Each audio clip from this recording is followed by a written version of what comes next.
The Duke of Selwood had been back in London for 11 days when he finally asked the question that unmade him, and he asked it, of all places, in the Queen's own drawing-room, of a woman whose gown he had just admired.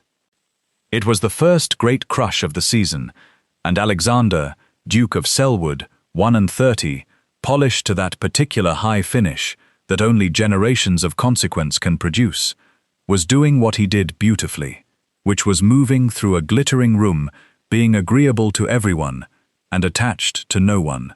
And he had paused beside the Countess of March, a woman whose taste was considered infallible, because there was something about her gown that had caught at his attention, the way a half-remembered melody catches, familiar and unplaceable at once. It was not like the other gowns in the room, or rather, he realized, looking about him, it was like a great many of the other gowns in the room, and that was the strangeness, for the fashion that season had shifted in a direction he could not name, away from the stiff, overworked elaboration he remembered, towards something cleaner, something with long, unbroken lines and a kind of intelligent simplicity, gowns that seemed, he thought, to actually fit the women inside them, to be arguing on their behalf rather than competing against them. "You are admiring my gown, Duke," said the Countess of March, who missed nothing. "You have excellent instincts. It is a march." "A march," Alexander repeated. "A march. Original, not the pattern, though I am told even the patterns are extraordinary. My own maid has made 2 from them, and looks better on her Sundays than half the women in this room." The Countess turned to be admired, entirely at her ease. "Truly, Duke, where have you been this past year? Half the court is in her work tonight. The Duchess of Ashworth wears no one else. They fight over her fittings like dogs over a bone, and she will not be fought over, which naturally makes them fight the harder. And the delicious thing, the thing that makes her the only interesting subject left in London, is that nobody has met her. She will not come to town. She designs everything from somewhere in the country, they say from Derbyshire, and sends the drawings up, and receives duchesses, or refuses them entirely by letter, if you please, like a sovereign granting audiences." The Countess's fan moved, lazy and pleased. "March, Miss Helena March. You of all men must know something of her, Duke, surely. The name is from your own county, is it not?" And the Duke of Selwood stood in the Queen's drawing-room, in the middle of the first great crush of the season, with the room going strangely distant around him, because Miss Helena March of Derbyshire was not a name he knew something of. Miss Helena March of Derbyshire was his own betrothed wife, whom he had left at his own country estate 14 months before, with an allowance, a companion, and a letter, may God forgive him for that letter, explaining, in the kindest possible language, that they would announce the engagement and hold the wedding when she had had time to acquire the polish that London would expect of his Duchess. "And I am going to stop us right there, in the Queen's drawing-room, with the Duke of Selwood discovering, from a stranger, at the exact center of the fashionable world he had been so afraid his plain fiancée would embarrass him in, that the woman he had left in the country to be improved had spent the year improving London instead, because before I tell you what was in that letter, and what Helena March did in the 14 months after she read it, and what it cost him to earn his way back into a life that had flowered so magnificently in his absence, you and I have our arrangement. Find the subscribe button and press it. It is free, and it takes a moment, and it means the next story finds you the instant I have it ready, and there is always a next, and they are always worth the having. And if you will not, then you owe me one, and I am very patient about my debts, and I never, ever forget who owes me what. This is a tale about the difference between polish and grace, which a whole glittering city confused until one quiet woman taught it better, and I promise you, it is worth every minute of the telling. Now, come back with me those 14 months, to a betrothal arranged on paper, and a man who mistook the frame for the painting, and let me show you exactly how he came to leave her behind. The match between the Duke of Selwood and Miss Helena March had been made, as such matches so often were, by 2 fathers over a table, years before either of the principals had any say in the matter, and it had been made for reasons that had nothing to do with either of their hearts. The old Duke of Selwood and Mr. Edmund March had been friends from their school days, an unlikely pair, the great landowner and the brilliant untitled scholar, and when Mr. March's small estate, which sat like a green island in the middle of Selwood land, came burdened in his last illness, the old Duke had settled the whole of it in exchange for a promise that bound the two families in the old way, the March land to pass with the March daughter, the daughter to marry the Selwood heir when both were of age. It was, by the standards of such arrangements, a gentle one. Nobody was ruined, and nobody was forced. But it meant that Alexander inherited, along with his dukedom, a betrothed he had met perhaps 6 times in his life, and Helena, when her father died in her 23rd year, was left with a modest income, a settled future, and the peculiar status of being engaged to a man who was, in every way that mattered, a stranger. I must tell you honestly what Alexander was, at 31, because the whole story turns on it, and because he is not, though the temptation is considerable, a villain. He was a man who had been handed, very young, a great name, and a great terror of dropping it. His father had been magnificent and distant. His mother had died early. He had been raised, in effect, by the expectations of others, by tutors and trustees, and the watching eyes of a world that had decided what a Duke of Selwood was before he had any chance to decide for himself. And he had responded, the way clever, frightened children so often respond, by becoming flawless. His manners, his dress, his houses, his stables, his conversation, all of it polished to brilliance, and all of it, if you pressed on it, hollow, because it was built not on any real conviction about what was fine, but on an exquisitely tuned fear of what others might find wanting. He did not know this about himself. Men like Alexander almost never do, until it costs them something. What he knew was that everything attached to the name of Selwood must be beyond criticism, and that the world he moved in had teeth, and that he had spent his whole life staying beyond their reach. And then, in the spring of 1817, his trustees reminded him of the promise, and the promise came due, and he travelled into Derbyshire to meet, properly and as an adult, the woman he was bound to marry. Helena March was 25 that spring, and I will describe her to you exactly, because the world's word for her, and his, was plain, and I want you to see what the word was hiding. She was not a beauty by the measures the fashion papers kept.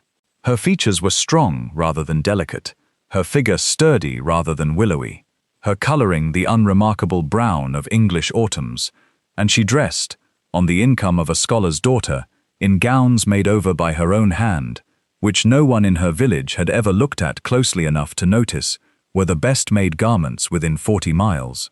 What she had, and what a man with eyes unclouded by fear would have seen in the first quarter hour, was the thing the French call line, and the rest of us fumble at with words like bearing and grace. She stood well. She moved well. She had a steady grey gaze that took in everything and hurried over nothing, hands that were never idle and never restless, and a low voice that said fewer things than most people's and meant all of them.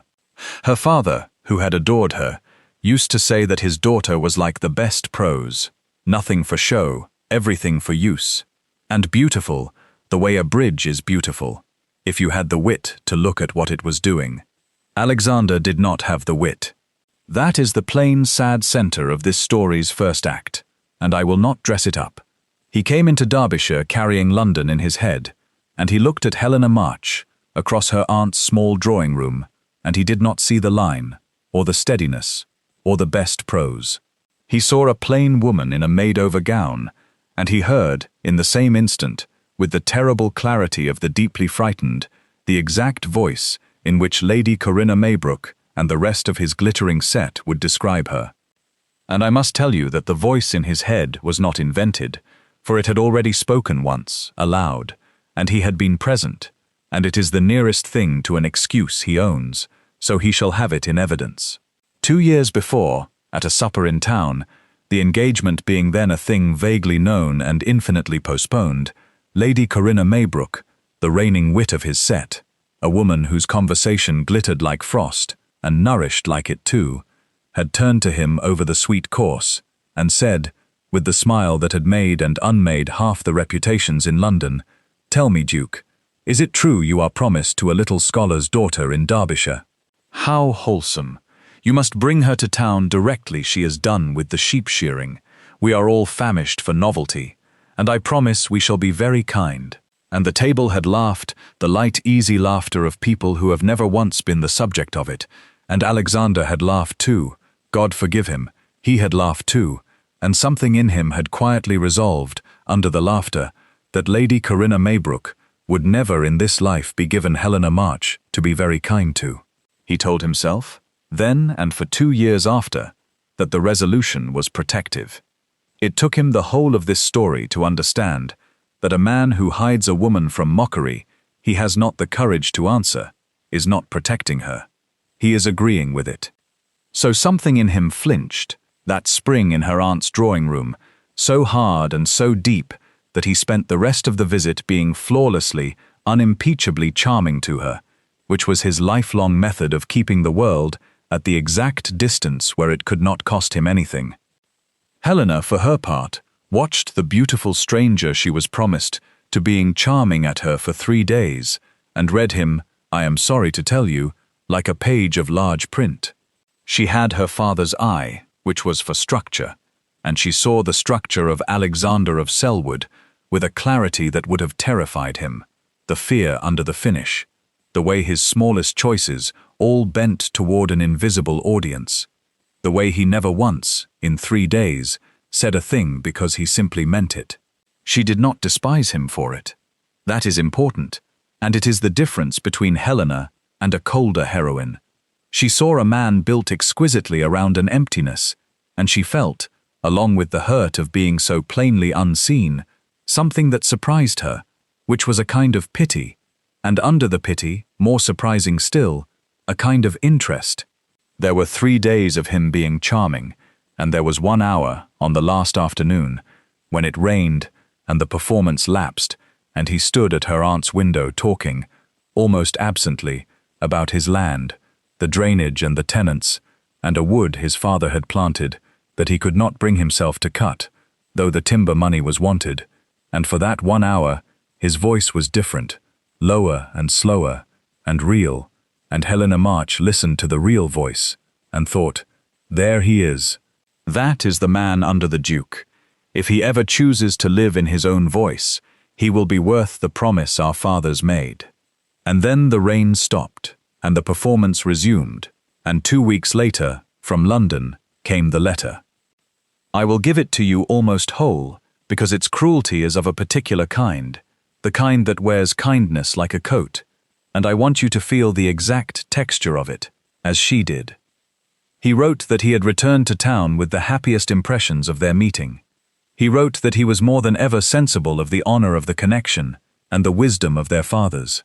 And then he wrote, in sentences he had polished, God help him, the way he polished everything, that he was persuaded she would agree that the pace of these matters ought to be governed by prudence, that London was a world with its own severe demands it would be unjust was his word, to impose upon her without preparation, and that he proposed, therefore, that she remove to Selwood Court, his principal seat, where every comfort would attend her, where an allowance suitable to her future station would be settled immediately, and where a lady of his acquaintance, a Mrs. Vere, of excellent taste and wide experience of society, would join her as companion, so that she might have time, and here is the sentence, my dears, that she read standing at her aunt's window and never in her life forgot, so that she might have time to acquire, in ease and privacy, the polish which the world will expect of the Duchess of Selwood, and which I have no doubt whatever she will attain, the wedding to follow at whatever future season finds us both ready. Read it quickly, and it is all generosity.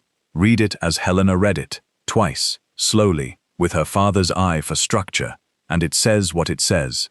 You are not fit to be seen with me. I am ashamed of you. I am parking you in the country, at a comfortable distance from my real life, until you have been sanded down into someone who will not embarrass me, and I have hired a woman to do the sanding, and I have not the courage to say any of this plainly, so I have dressed it as a favor, and I expect to be thanked for it." She did not weep. Her aunt, watching anxiously, reported afterward that Miss March read the letter twice, folded it, was silent for the better part of a minute, and then said something the aunt did not understand until much later. What Helena said, quietly, looking out at the rain, was, "He has sent me to be reupholstered." And then she began to laugh, not bitterly. Her aunt insisted on this point always, not bitterly at all, but the way a craftsman laughs when a rival has just made, with great confidence, an error so fundamental that it will take his whole shop down. And when she had finished laughing, she wrote back a letter of 2 lines, accepting the arrangement with perfect civility, and began to pack. Because here is what Alexander of Selwood did not know, could not know, having never once asked her a single question about herself that was not whether, that he had just sent, to a great empty house, with a generous allowance and unlimited time, the finest natural clothing designer in England, and told her that her occupation, until further notice, was to think about dress. She arrived at Selwood Court in the autumn, and found it exactly what he had promised, vast, comfortable, and empty, a machine of a house that ran itself around her, and she found Mrs. Verey, the hired polisher, to be a genuine surprise. And I want to give Mrs. Verey to you properly, for she becomes, in the fashion of the best minor characters, the hinge the whole story turns on. Amelia Verey was a widow of 55 who had spent 30 years at the elbow of the fashionable world, dressing it, advising it, and surviving it. She had kept, in her married years, one of the most discreetly influential establishments in London, a modiste's house patronized by everyone and acknowledged by no one, and she had retired on her husband's death with her savings, her taste, and a comprehensive, unillusioned knowledge of exactly what fashion was, which is to say, a language, spoken mostly by people with nothing to say. She had taken the Duke's odd commission, polish my fiancée, partly for the fee and partly out of curiosity, and she arrived at Selwood Court, braced for the usual, a sulky country miss, to be taught which fork and which curtsy.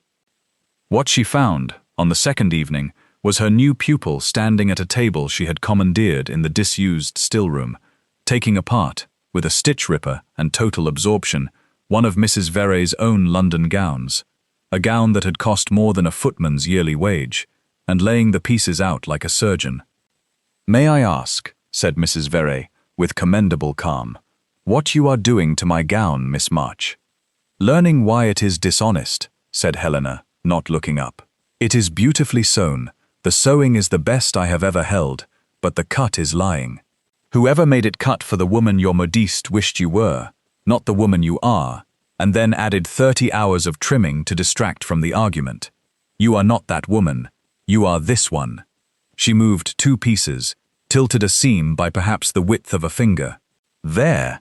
That line would have loved you. The other only flattered you, and flattery, my father used to say, is what lying does on Sundays. I will sew it back tonight, better than I found it. I only wanted to see whether London's best was clever. It is clever, it is not wise."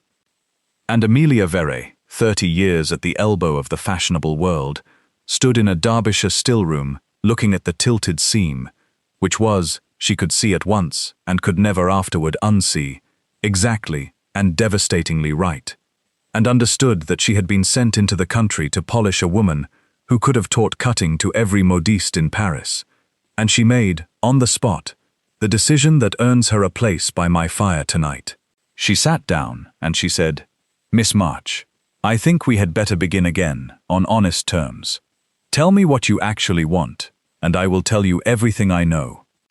What Helena wanted came out slowly, over that first winter, and it had been growing in her, I think, her whole quiet life, in every made-over gown, every village bride she had helped, every hour of watching women poorer than herself go without the small dignity of clothes that argued for them. Fashion, she told Mrs. Veray, was a tax the rich paid to impress each other and the poor paid to avoid shame, and it was a stupid tax, because the thing itself, the actual grace of a well-cut garment, owed almost nothing to money. Silk costs, line is free.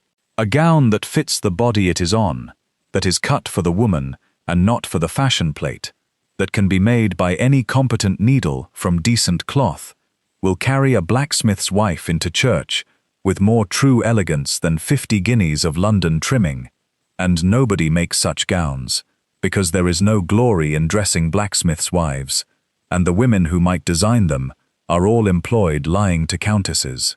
I have a year, said Helena, a great empty house, an allowance I have no other use for, and instructions to think about dress. Very well, I will think about dress. Will you help me? Mrs. Veray, who had spent 30 years lying to countesses, and was more tired of it than she had ever admitted to herself, said yes before the fire had burned another inch. It began, as these things should, with a wedding, and not a grand one. The head gardener's daughter at Selwood Court, a good-natured girl called Susan, was to marry the wheelwright in the spring, and would be married, as such girls were, in her mother's remade wedding gown, a heavy, well-meant, defeated garment, 2 fashions and 2 figures out of true. Helena asked, with the care such offers need, whether Susan would let her try something, and spent 9 days on it, and what walked into the village church on Susan's wedding morning stopped the breath of the whole parish. It was the same cloth. That was the thing nobody could get over. That was the miracle that ran through 3 villages by Sunday. The same grey-blue wool, the same cottage needle. Susan's own mother had done half the sewing under Helena's direction. But the gown loved the girl. There is no other way I can say it to you. It had been cut, every seam of it, as an argument for exactly the body and the bearing of Susan the gardener's daughter, and it made of her, for one morning, the finest lady anyone present had ever seen, and it had cost, in materials, nothing at all. By summer, Helena had done a dozen more, brides and christening mothers, and 1 blacksmith's wife who wept. And she had understood, with Mrs. Veray's 30 years beside her, the true size of what she was holding. She could not sew for every woman in England, but she could draw, and so was born, on the long tables of the Selwood still-room, the thing that carried her name across the country before the year was out, the March patterns, and I want you to understand exactly what they were, because their genius was a moral genius as much as a craftsman's. Each was a complete design, cut to be made at home or by any village dressmaker, from cheap and middling cloth, in a full and honest range of sizes, for Helena, drafted for real bodies, sturdy ones and stooped ones, and bodies thickened by children and work, which no fashion plate in London had ever once condescended to acknowledge. Each came with instructions in plain, kind English, her father's prose lessons bearing fruit at last, that assumed intelligence and no training, and each was priced at what a maidservant could pay. Mrs. Veray, who understood trade, set up the selling of them through drapers and stationers, first in the county, then beyond it, and the name on every packet, at Mrs. Veray's insistence, and over Helena's first objection, was the plain true one, designed by Miss Helena March. You will not hide, said Mrs. Veray, who had spent 30 years watching women's work disappear into shop names and husbands' names, and no name at all. Not while I keep the books. The world is going to know, for once, exactly whose eye it is looking through. I will not stretch the middle of this story, for you can feel its shape already, the patterns spreading like water finding its level, through market towns, through the servants' halls of great houses, upward, as the maids looked better on their Sundays than the mistresses at their assemblies, into the notice of the mistresses themselves. A baronet's practical wife made up a March walking dress, and was asked for the name of her London modiste.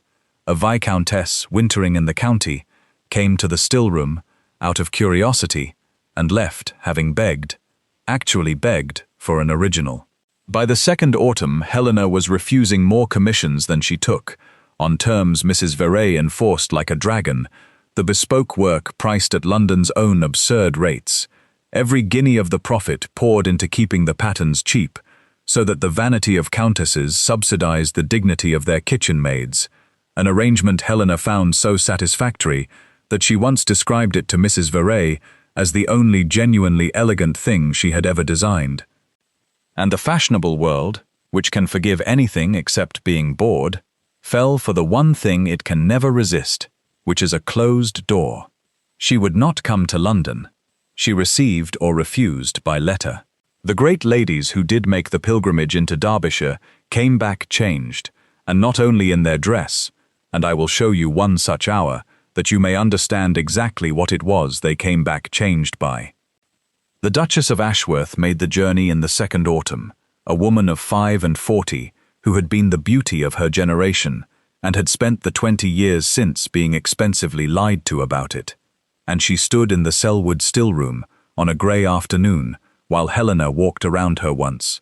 Twice, in the measuring silence the great ladies all described afterward, in the same half-frightened, half-hungry way, and then Helena said, in the low, even voice, "Your Grace has been dressed for 15 years, as the woman you were at 30. It is beautifully done, and it is a slander. The woman you are now has a better line than the woman you were then.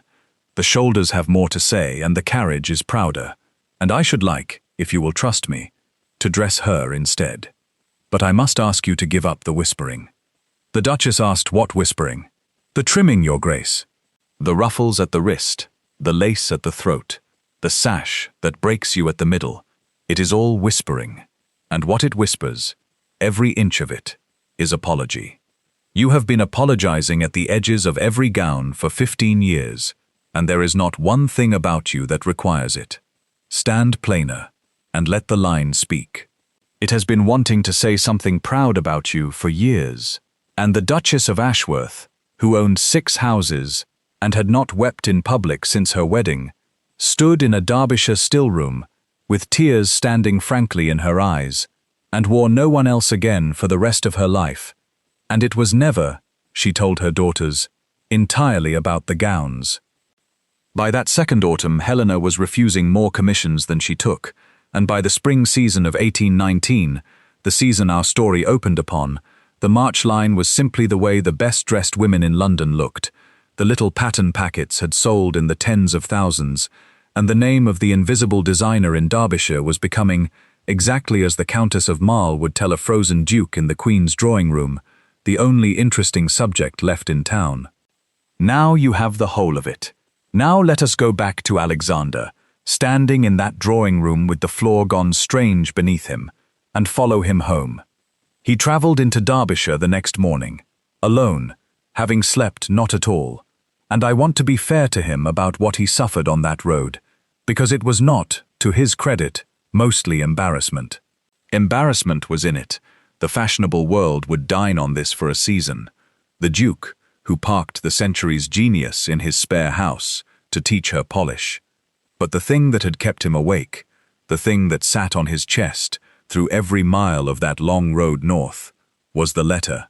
He had reread it in his mind all night, sentence by polished sentence, and for the first time in his flawless life, he had read his own prose with the audience stripped away, and seen it, and it had made him physically sick. Time to acquire the polish which the world will expect. He had written that, to her, to the woman who, it now emerged, had possessed all along, in absolute security, the one thing his whole gilded, terrified existence had never once achieved, which was a self, standing on its own ground, needing nobody's permission. He had sent Grace to be taught polish. He had looked at the best prose in England and suggested it learn to rhyme. He arrived at his own house as the afternoon light was going, and the house taught him his next lesson before he ever found her, because Selwood Court was alive. He had left it a mausoleum with a fiancée stored in it.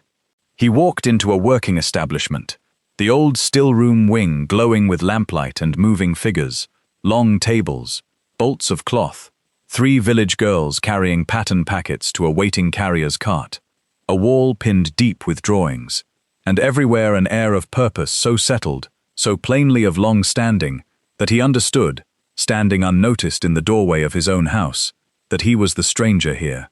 This place had a life. He was not in it. She was at the far table, in grey, sleeves to the elbow, correcting a drawing, while Mrs. Veray read figures aloud, and she looked exactly as she had looked in her aunt's drawing room 2 years before, and entirely different, because the difference had never been in her. It had been in the eyes doing the looking. He saw the line now. He saw the bearing, the economy, the quiet command of the whole humming room, and he stood in his own doorway seeing his betrothed wife, truly for the first time in his life, and the seeing was so total and so late that he could not, for a long moment, make himself announce it. It was Mrs. Veray who noticed him, and stopped reading, and the room stopped with her, and Helena looked up. I have wondered, preparing this story for you, what she felt in that first instant, and I will tell you honestly what I believe. Not triumph, she was past needing it, which is the only way triumph ever really arrives.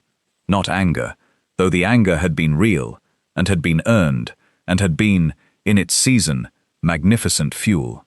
What she felt, I believe, looking at the beautiful stranger in her doorway, with his hat in his hands, and his finish cracked clean through, was the thing she had felt at her aunt's window watching the rain. There he is, and along with it, cool and clear as her own grey gaze, the knowledge that it was no longer her business to go looking for the man under the Duke. He would have to bring that man out himself, and hold him out, and prove he could live in him. She set down her pencil. "Your Grace," she said, into the silent room, "you find us at the day's end. Mrs. Veray, will you take the figures on? I believe the Duke and I will walk." They walked out into his own gardens in the last of the light, and he did the first wise thing he had done in 2 years, which was to speak before she did, and plainly. "I have not come to be forgiven," he said. "I spent the road north composing apologies, and every one of them was polished, and I have had my fill of my own polish, so I will say it badly and mean it. The letter I sent you was the worst thing I have ever done. Not the leaving you here, that was only stupid, and stupidity can be pardoned. The letter. I called you unready for a world that was not fit to lace your boots, and I did it in sentences I was proud of, and I have understood, somewhere on the road between London and this garden, that I did it because I have been afraid my whole life of a set of people I do not even like, and you were the first thing that fear ever made me throw away, rather than merely waste. I am not asking you tonight to keep the promise our fathers made. I have no right to it. I am asking to know whether there is anything a man can do, starting from nothing, to deserve a place in the life you have built, because I have seen it now. I stood in that doorway and saw it, and it is the first thing bearing my family's roof that I have ever been proud of, and I had nothing to do with it, and both halves of that sentence are true, and I feel the weight of both." Helena walked in silence for a time, and when she answered, her voice was the low, even instrument it always was, and what she said was not what he had braced for. "I am going to tell you what your letter gave me," she said, "because you have carried it as a pure wrong, and you are owed the whole account. It was a wrong. I read it twice, and I will carry certain of its sentences to my grave, and there were nights that first winter when I hated you with a thoroughness that frightened me. But, Alexander, it was the first time in their lives she had used his name. It gave me the year, the house, the means, the time, and the instruction, think about dress, that you meant as a sentence of improvement, and I chose to serve as a commission. Every woman I know has been handed, somewhere, a version of your letter. Be less, be quieter, be readier. Most are handed it without an allowance and an empty wing. I was luckier in my insult than any woman I have ever met, and I made the insult pay. And I will not now stand in my own garden and pretend the life behind that still-room window grew from anything but the seed you planted with your eyes shut. You threw me away into the exact soil I needed. That does not redeem the throwing, but it means I cannot hate you cleanly, and I have given up trying, and that is more ground than you deserve to start from. so attend to what I do with it." She stopped walking, and turned, and gave him the whole grey gaze. "You asked what a man can do to deserve a place in this life. I will tell you what he cannot do. He cannot arrive with a ring and a season and an announcement, and fold my work into his consequence, the Duchess's charming patterns, the Duke's clever wife. London is already composing that story. I have read it in 4 letters this month. If I marry you, Alexander, that story swallows mine inside a year, and every maidservant who buys my packets will be buying the condescension of a duchess instead of the eye of a working woman, and the thing I built will go on existing and stop being true. I will not trade true for grand. I did that trade in reverse 14 months ago, and I know, now, exactly which one keeps a woman warm." She let the silence stand a moment. "So, you wish to court me? These are the banns I will hear. Come back, and be useful, and be nobody. Not the Duke of Selwood, gracing a workroom. A man in my doorway, asking what needs doing, on the understanding that what needs doing may be dull, and that no part of it will ever be about him. Do it for as long as it takes, for me to see whether the man I met for 1 hour at a rainy window, the one who talked about his father's wood and forgot to be magnificent, is somebody you can be all day. I make no promise of the outcome. I am not a reward, Alexander, and this is not a test with a wedding at the end of it. It is only the truth. I could love that man. I have thought so for 2 years, but I will not marry him until I have seen him hold his own weight, and I will not marry the other one at all. And now, my dears, I get to tell you the part of this story I love best, which is not a ballroom and not a reveal, but a man of 31, flawless his whole life, learning at last to be worth something instead. He came back, that was the first thing, and do not undercount it, for men of his kind refused the quick absolution, mostly do not. He took rooms above the drapers in the market town, declining his own house with an instinct that made even Mrs. Verey raise an approving eyebrow, and he presented himself at the still-room wing the next morning, and asked what needed doing, and Helena, without looking up, gave him the carrier's manifests, which were in arrears, and the Duke of Selwood sat down at the foot of the lowest table and spent his first day as a shipping clerk. He was, it slowly emerged, and to no one's surprise more than his own, genuinely good at the unglamorous parts. A man, raised on estate stewardship, once the performance was burned off him, turned out to hold in his head a great deal of quietly useful matter about carriage, credit, contracts, and the ways of tradesmen, and he put all of it, that spring and summer, at the service of the work, never above his station, which was clerk, and never once, this was the thing the village girls reported in wonder, never once, taking a decision to Helena as anything but hers.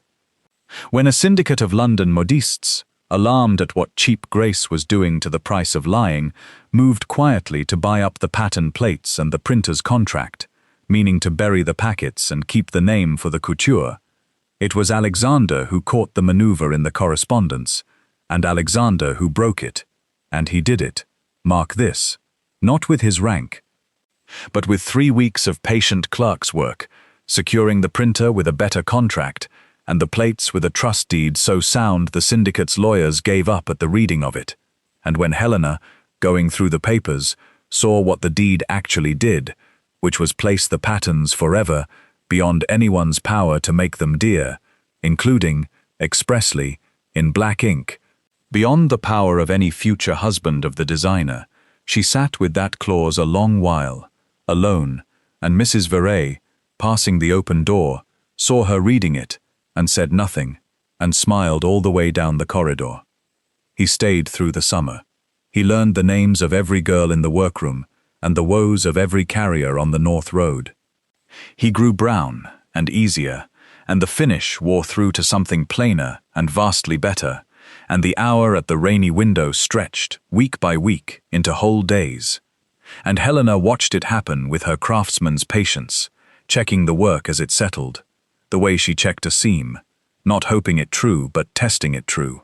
And on an evening at the end of August, on the same garden walk, she stopped, and considered him for a long moment in the late gold light, the manifests under his arm, his sleeves rolled like a working man's, and she said, in the voice that said few things and meant all of them, "The seam holds.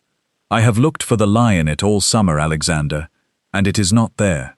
Ask me now, if you still wish it, and ask me plainly, with no polish on it at all."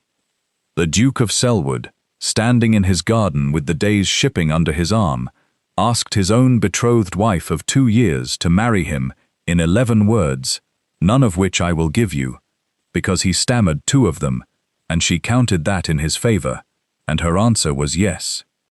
And that, my dear listeners, is where I leave them. A man who mistook the frame for the painting and spent a repentant summer learning to see, and the plain fiancée, who was never plain a single day, only unread, like the best prose set before a lazy eye. They were married in October, in the village church, and I will give you the 3 details that history kept. The gown was a March, of course, cut by her own hand, and it was made, at the bride's instruction, from the pattern, the shilling packet, the same one, to the seam, that any maidservant in England could buy, in the same middling silver-grey wool, that the whole world might see once, and finally what her work had said from the first Sunday, that the grace was never in the guineas. The workroom girls filled the first 3 pews, and the Duchess of Selwood's pattern packets sold that Christmas season, Mrs. Vere keeping the books to her last day, at exactly the price a maidservant could pay, and did so every season after, the deed of trust standing guard, for the whole of a long and celebrated life in which the Duchess received or refused countesses by letter, dressed 3 coronations worth of great ladies, and never once raised the shilling. And Lady Corinna Maybrook, since you are wondering, and you are quite right to wonder, for I promised you at the beginning that I never forget who owes what. Lady Corinna arrived at the wedding of the season the following spring, the great alliance of 2 ancient houses that all London attended, wearing an original she had waited 8 months and paid a small fortune for, from the only designer whose work could be worn to such an occasion, and she was heard to declare it, fingering the sleeve, the finest gown she had ever put on. She never learned, for the Duchess of Selwood was serenity itself, and Mrs. Vere's books were sealed, that her order had been accepted the very week it arrived, personally, by the little scholar's daughter from Derbyshire, who had cut the pattern herself, with particular care, and had remarked to Mrs. Vere, snipping the final thread, that she had promised herself she would be very kind. If you ask me what this story is truly about, I will tell you it is about the 2 different things the world calls beauty, and how nearly a man died of confusing them. Polish is fear wearing its best coat. It is the finish a frightened soul rubs onto everything, in the hope that the shine will keep the teeth of the world at bay, and it can be purchased, and it is always, always lying about something. Grace is different stock entirely. Grace is what remains when a thing is wholly itself and wastes nothing. A bridge, a seam, a steady woman in a grey gown, and it cannot be purchased at any price. But, and here is the whole gospel of Helena March, it can be cut. It is free to anyone with the eye. Alexander of Selwood was raised to polish, and it made him flawless and hollow and afraid, and he looked at Grace across a small drawing-room and could not see it, and sent it away to be taught his own disease. That the Grace forgave him at last is the romance of this tale. That it forgave him only after he had scrubbed the polish off and learned to hold a plain day's work in his own hands. That, my dears, is the justice of it, and I have always liked my romances best, when the justice and the romance arrive in the same carriage. If you have been sitting by this fire a good while now, and find you would like a proper seat by it yourselves, the membership button sits just below this video. It costs very little, and it comes with my warmest thanks, and I do love knowing exactly who is in the room with me. You have sat by my fire tonight through a cruel kind letter, and a still room full of lamplight, and a shilling packet that dressed a duchess, and I will not pretend I could have told it without you at the other end of the line. If it has given you something tonight, a warmth, a satisfaction, a quiet resolve to look again, at whatever the lazy eyes around you have filed under plain, then I would ask you, before you go, to subscribe to Moonlight at Mayfair, for there are a great many more of these, and every one has a heart, and I should hate for you to miss a single one. It costs you nothing, and it means more to me than I can say from this side of the fire. And if you still will not, well, you know what I am going to say. You owe me one. You have owed me since a countess turned in the Queen's drawing room and said the two words that unmade a duke. I am patient, and I never forget a debt, and I have learned, from Helena March, that the finest things in this world are cut, not bought, and that the cutting is free to anyone who troubles to learn the line. Subscribe to Moonlight at Mayfair, and come back to me beneath the soft light of the evening star, where every love is hard won, and every ending is deserved. Good night. And the next time you are certain that someone is plain, do stop, won't you, and ask whether the plainness is in the woman, or in the eye that is reading her. The best prose in England has been mistaken for dullness by every lazy reader who ever skimmed it. It goes on being the best prose. It is only waiting, patiently, at its own rainy window, for somebody who knows how to read.